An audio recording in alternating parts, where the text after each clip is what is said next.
This Black History Month, we're going to go as ancient as it gets, and that is to the cosmos. I'll be synthesizing the physical aspects of dark matter, dark energy, and black holes so that we can understand their metaphysical counterparts. Black history that will help you with those superpowers you got all the way back in 2020.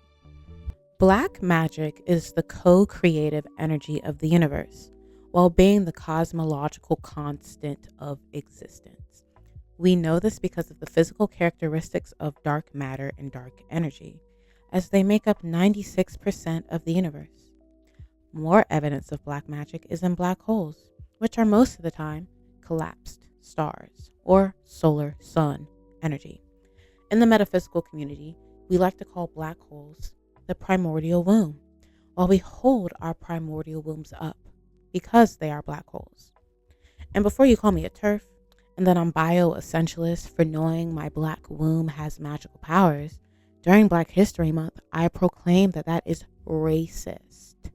Almost every prominent, ancient, Eastern tradition knows of the power of Ma'at, Yin, or Shakti. The power of the feminine aspect is always the foundation that no life on earth could live without it. Creation, darkness, and power are almost always attributed to the feminine and to darkness. This is because when we observe Earth or Mother Nature, we understand that she can create and destroy so powerfully and chaotically. Found out so long ago by the original people of the earth, my ancestors knew the power of the feminine, the creative power, and the black magical aspect of existence being everyone's superpower. Fast forward 250,000 years, the short-lived sun god is dying, squealing out his last breaths, for he is not immortal like his mother. This collapsed star will implode on itself soon enough and return to his primordial womb, taking all of his comrades with him on the way out. The Great Mother is returning, and she is waking up her original daughters, black women. And yes, we are bringing our brothers and sisters up with us as we rise. While the white witches and warlocks of the world try to seduce us with their promise of goodness and their unique ideas surrounding karma and reciprocity, mainstream continues to feed us with easily digestible and stereotypical rules of magic. One of these rules being the rule of three, or threefold law, a Wiccan belief where any energy, good or bad, will return back to the sender 3 times over. And while these traditions hold true for some demographics, this is not the only form of magic. Rules like this can't exist in a magic community where fighting tyrannical and cannibalistic Caucasian governments are foundational to your practice. The demonization of darkness and the magic attached to what is black strips so-called black people, and even more specifically so-called black women, away from their dark magic. And I'm going to start saying so-called because what the fuck is black? And yes, this is a video on black magic, but that's what white people call it. They describe these cosmological occurrences as black, when our ancestors most definitely used different sacred words that we might never know of. If we continue to use these racially charged words like black, black magic, dark arts, we need to be clear on what they mean to us and how we can reclaim them, which is a thought exercise for another day. White witches and their love, light, and uselessness are okay, but hoodoo and voodoo practitioners who start and maintain revolutions with the roots, while doing love spells with honey to intensify the love in their relationships are evil, I rebuke that in the name of Afro Jesus. This Black History Month, we're going to go as ancient as it gets, and that is to the cosmos.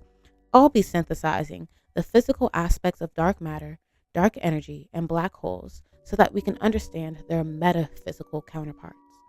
Black history that will help you with those superpowers you got all the way back in 2020. When I examine the metaphysical world, I like to start with what is physically observable to us. To a practitioner, what we can see. It's just the physical manifestations of the metaphysical. Basically, invisible matter is dancing all around us, waiting to become visible. It is simply up to us to create the opportunity for the matter to potentiate. This is real life in spiritual woo-woo. The most important example of this for this video is Kemetic scholars emphasizing the element of carbon. Physically and scientifically, it is the binding agent here on Earth. Carbon, which has 6 protons, 6 neutrons, and 6 electrons, also makes up most of melanin, which is why these Kemetic scholars want us to move past the melanin fixation to something more foundational. Carbon is the binding agent here on Earth, the backbone of DNA, glucose, proteins, and more. The solar conductivity we attribute to melanin should be more attributed to carbon, as our fossil fuels are mostly made up of carbon. The sun protection we attribute to melanin should also be more attributed to carbon because it is a highly effective UV stabilizer. Carbon shows us how darkness is the foundation of creation, as the dark element is the structure of all living things and organic matter.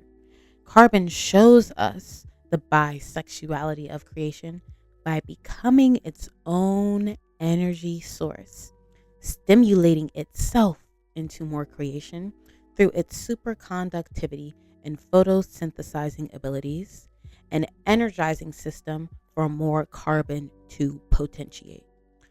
All of these physical characteristics are why Black people can be hypothesized to be the physical children of the metaphysical Earth Mother, proven by not only our originality, but by an abundance of carbon, the elemental backbone of creation.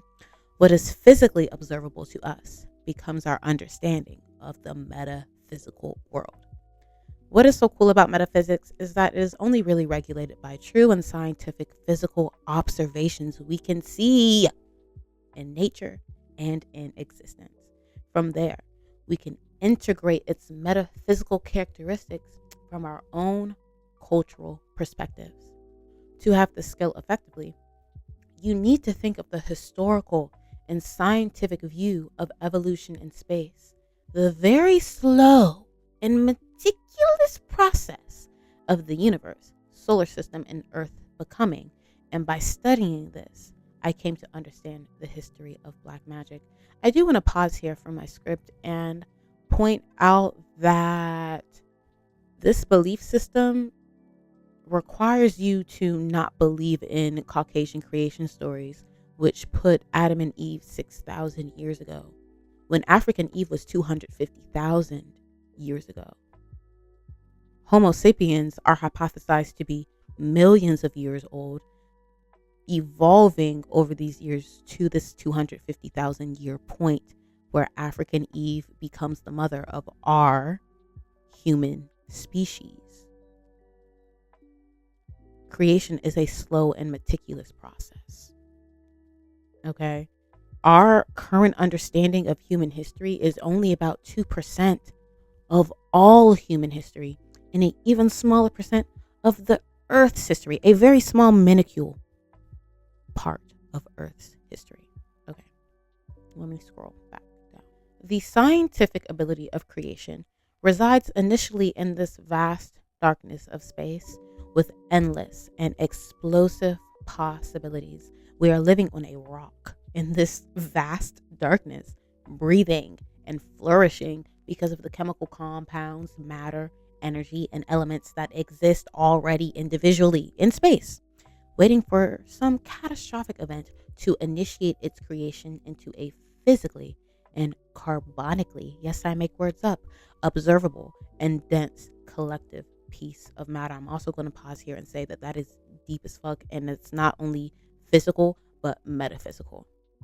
Scientists view space as an empty vacuum, and instead a hoodoo practitioner would see space as an unmanifested matter that is full of potential to manifest all of your desires, baby. The dark energy, dark matter, and black holes all directly correspond with the dark element of life, carbon, which performs very similarly 2. Dark matter and black holes. In metaphysics, every aspect of life works together in space and on Earth. This is metaphysics and physics. Energy and matter and the elements all have inverses and opposites for balance, but also companion structures that resemble each other through different modalities of creation, modalities and densities. Now that we have briefly discussed the dark black magic of Earth, let us discuss the dark black magic of ancient space. Darkness is foundationally creative, and its creative energy and matter make up most of space. 69% of space is dark energy, 26% is dark matter, which only leaves about 4 to 5% for everything else. Dark energy is a hypothetical form of energy that permeates all space and exerts a negative pressure that causes the universe to expand at an ever increasing rate.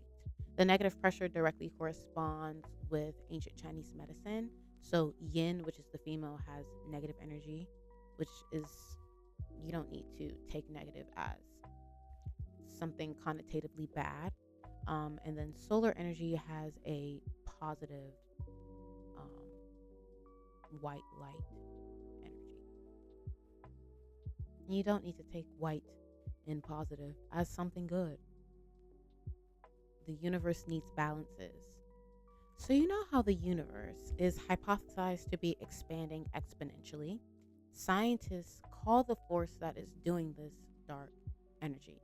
The hypothesis has two models, claiming that it is either the energy associated with empty space, vacuum energy, and is a so called cosmological constant through space and time, or that it is a quintessence energy that exists over space and time.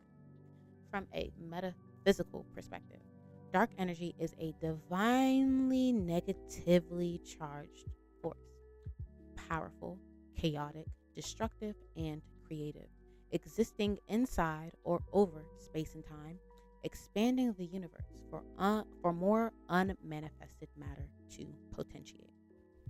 This is one of the most misunderstood aspects of the feminine. Its powerfully chaotic and destructive nature, which is why it's negatively charged.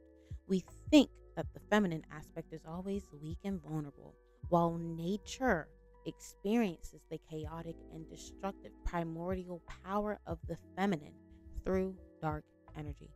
Power and strength are attributes we give to the mortal sun god, while the true sun knows that he stimulates the growth of life and is not life everlasting itself. The feminine, dark energy pushes through what is non existent to create more existence. This kind of chaotic negative expansion is the feminine's powerful ability to destroy so that it can create.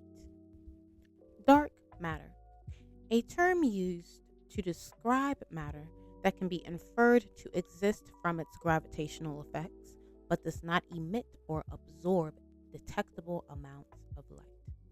In simple terms, dark matter is the gravitational glue holding galaxies together and does not absorb any detectable forms of light. Dark matter is what keeps the galaxies, galaxy clusters, and large scale structures together. Metaphysically speaking, dark matter turns chaos into order through invisible influence, unobservable dark forces creating the opportunity for individual forces to work together in a systemized and orderly fashion. Here we can expound upon the importance of the feminine, where a key aspect of her creative powers is the ability to put things together. In the womb, the uterus creates the glue, using hyaluronic acid to create a sticky adhesive between the uterus and embryo. While the chaotic dark energy powerfully expands the universe, it is the dark matter that keeps it all together. The multiple aspects of black magic, though practiced by the elites, can never be mastered by them because their creations have no glue. They are unsustainable. If your chaotic creations are not grounded in love and reverence for the earth and space matter that sustains your bodily matter, your creations will become unbound. Another example of dark and black magic in space are black holes, a point in space that sucks everything into it. Black holes are often dead stars, the collapsed cores of supernovas, a violent implosion where the collection of mass congeals itself into a denser collection of mass. Here, the matter near it has no choice but to fall inside of it. Black holes also contain a dense gravity that trap light. The way this was explained to me in simple terms is that you have to imagine that space is a trampoline and you are a black hole. Once you are on the trampoline, your dense matter pushes you down into the fabric of the trampoline. If you were to throw a ball on the outskirts, the ball would have no choice but to fall into where you are because your weight has more of an impact on the surface than the ball. The metaphysical practitioners of the world often see black holes as the primordial wombs of the universe and also view human wombs as the primordial black holes. This connection is made for several reasons. One, a black hole, often being a dead star in sun, is seen as a deceased human sun collapsing into himself to return to his mother, as we would like to say, ashes to ashes and dust to dust, recycling the potential of its creative energy back into its original feminine state, the foundational state of creative darkness and blackness that is most of space. Before civilization, men's sacerdotal rites involved traveling into caves, which were also symbolized to be the womb of the Great Mother.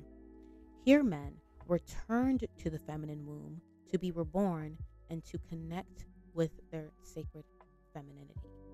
Number 2, a star is the sun of our solar system, symbolically representing the male light and solar sun energy that stimulates creation here on Earth.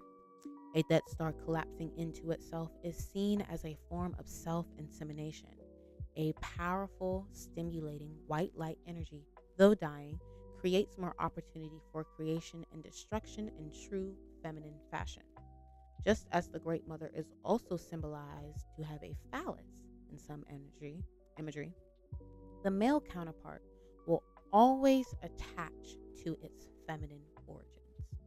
Hence, why I used the word bisexuality earlier in this video. The Great Mother, historically, is known to inseminate herself.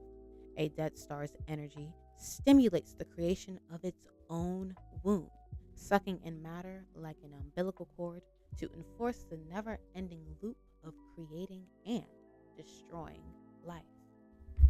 To sum all of this up in super basic metaphysical terms, carbon creates the physical children of the metaphysical Earth Mother, representing her bisexuality to create and stimulate itself into energy for more creation. In space, dark matter is the natural existence of order, while dark energy is the natural existence of the chaotic destruction, expansion, and creation. Black holes explicitly communicate the interconnectedness of the feminine and the masculine as it relates to the primordial wombs we all originate from. Here in space and on Earth, we see several metaphysical and physical examples of how darkness is the foundation of magic and creative forces of the universe. Not seen as evil in the scientific realm, but more so seen as unexplainable, mysterious, and incomprehensible to the human mind. So why do we experience such a demonization of darkness in our current understanding of magic? Well, the answer to that is easy. Racism and misogyny. Because where do we see the darkness of creation naturally and originally exist? In the black woman. Black women's dark magic will take years to fully recover and return. But we must start somewhere. Black people are the manifestations of space here on Earth, and knowing this shouldn't just be something you throw away, but something you meditate in reverence over as a ritual acknowledgement of who you are. As we create a new era of sacramental rites of passage for ourselves and for our children. Bye. Happy Black History Month, everybody. I hope you enjoyed this. It was super nerdy. Yeah, I'm a metaphysical baddie. That's it. That's all. Also, this video is sponsored by me, Tajay Studios. If you like what you see, I also do makeup. That's a different conversation for a different day when I start that makeup channel. Blah blah blah blah blah. But you can follow me on my business socials at Tajay Studios. And yeah, you can follow me anywhere at Parasocially Tajay. Or my personal Instagram, which is Tajay Boy.